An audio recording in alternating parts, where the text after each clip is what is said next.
कांदा उत्पादक शेतकऱ्यांसाठी नाफेडच्या कांदा खरेदीतील जाचक अटी आणि निकष अखेर शिथिल करण्यात आलेत। साम टीव्हीच्या बातमीनंतर नाफेडने हा निर्णय घेतलाय।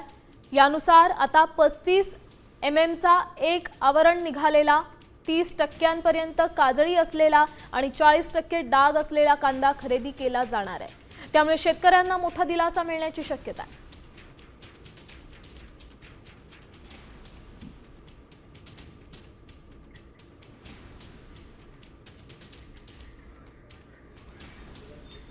दरम्यान नाफेड 35 चा कांदा खरेदी करणार असल्याचं कळतंय। कांद्यावरील एक आवरण निघालेला कांदाही खरेदी केला जाईल। 30% काजळी असणारा कांदाही खरेदी केला जाईल।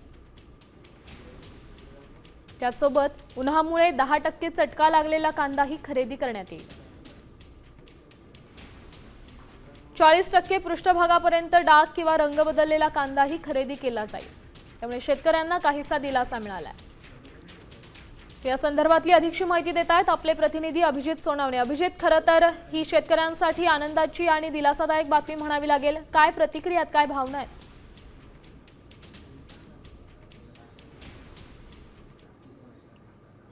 शेतकऱ्यांसाठी काहीशी दिलासादायक अशी ही बाब म्हणावी लागेल, कारण नाफेडचे जे जाचक अटी आणि निकष होते त्यामुळे शेतकऱ्यांना आपला कांदा विकता येत नव्हता। त्यातच यंदा अवकाळी पाऊस आणि उन्हाच्या झळांमुळे कांद्याला देखील मोठ्या प्रमाणात फटका बसलेला होता। त्यामुळे नाफेडला जो ए ग्रेड क्वालिटीचा कांदा हवा असतो तसा कांदा जो आहे तो शेतकऱ्यांकडे आता पुरेशा प्रमाणात राहिलेला नव्हता। त्यामुळे आता नाफेडने या सगळ्या संदर्भातल्या अटी शिथिल केलेल्या आहे। या सगळ्या जाचक अटींसंदर्भामध्ये साम टीव्हीने वृत्त प्रसारित केलेलं होतं आणि त्यानंतर आता नाफेडकडून ज्या जाचक अटी आणि निकष होते ते शिथिल करण्यात आलेले आहे। याआधी नाफेडकडून साधारणपणे 55 आकाराचा कांदा खरेदी केला जायचा, मात्र आता यामध्ये शिथिलता आणण्यात आलेली आहे। आता 35 पर्यंत आकाराचा कांदा देखील नाफेडकडून खरेदी केला जाणार आहे। सोबतच विळा लागलेला किंवा रंग नसलेला कांदा याआधी खरेदी केला जात नव्हता, मात्र आता जवळपास 30% काजळी किंवा डाग असलेला कांदा देखील नाफेड